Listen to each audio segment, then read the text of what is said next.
Okay, we've at this point we've covered 14 minutes out of the original 25 minutes. So my prediction that this is going to go into a fourth part is going to be looks like it's going to be correct. The table that you saw earlier was from another textbook, and so the table that you'll see in this particular, the textbook that we're now using, is probably going to look a little bit more like this. If you don't, I've also put a couple of tables in the Moodle site so that you can go and look those up. There's a bunch of these. The things that you do have to watch out for is that this one is defined in terms of n, and sometimes you'll find that they are defined in terms of degrees of freedom, RDF, and generally the difference there is a factor of 2. The degrees of freedom is 1 less than the number of points.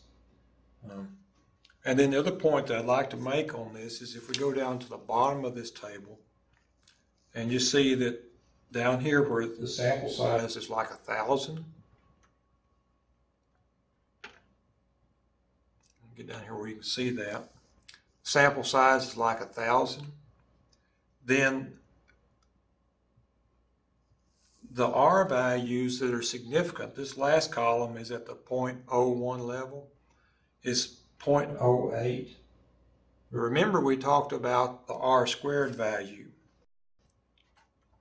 So if this is R of 0.08, and then R squared is going to be 0.08 to the second. So that's going to be a very small value. This could be statistically significant, but if you square that, it's going to be it's less than 0.001. The variability that can be explained, so it's really not significant practically. So keep that in mind. So we'll go back to the presentation and continue on. This is where you get into having multiple points. For example, if we had points scattered all the way around here, and we're going to see this in just a minute, that that's where the R value is is less than 1, and we'll show you that in a minute with another computer program.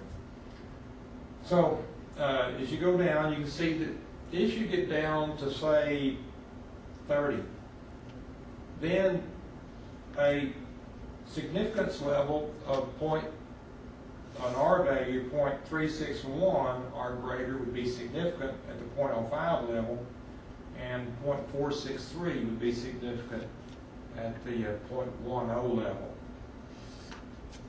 Okay? And then at 40, it'd be 0.312 would be significant at the 0.05 level, and 0.402 would be significant at the 0.01 level. Now, if R was equal to 0.312, then R squared is going to be approximately equal to 0.1, which means that about 10% of the variability is going to be explained. Okay?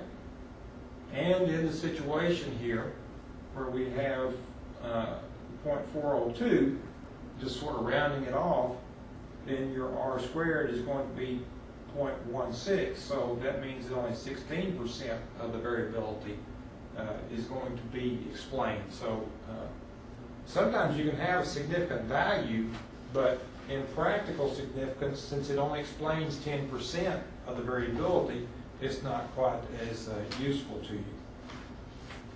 Okay, now we're going to go to a little bit easier a little bit easier website.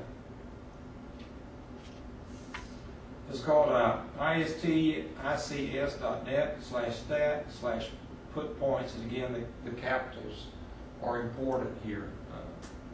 And so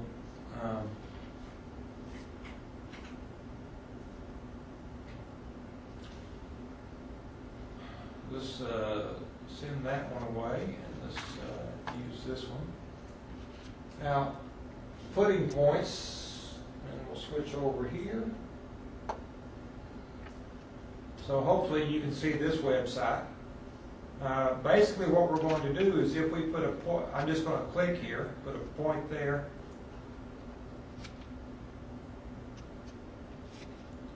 Put a point there and put a point there. Okay?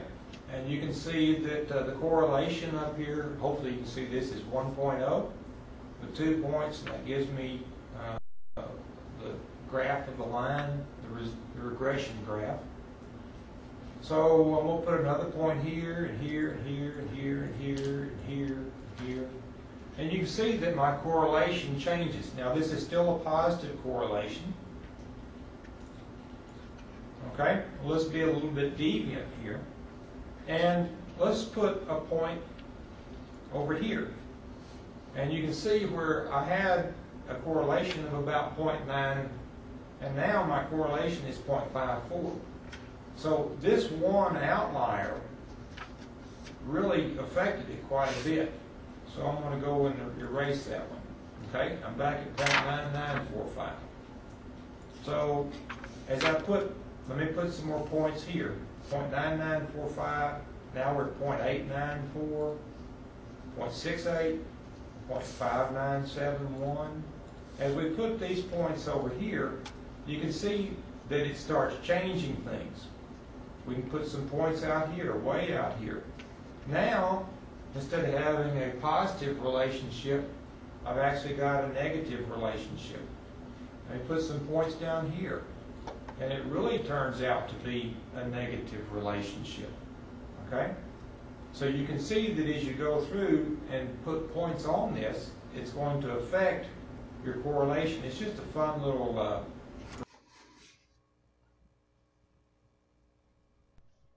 sorry about that. I was getting ready to jump in here anyway, but we're going to end this third session. I did end it at sort of a strange point, so I'll back it up a little bit and start it over again. But I did want you to notice something else about this website that we have.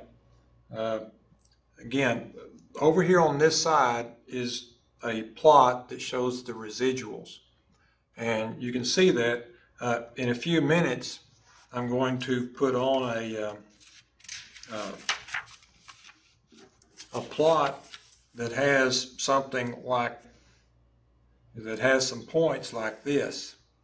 And then when you look at that plot of the residuals, the residual plot is going to show, almost the same type of distribution, showing the residuals again are the difference between this point and this point. And it shows you how bad the fit is, or how good the fit is in some situations. So let me end this and we'll get the fourth part started.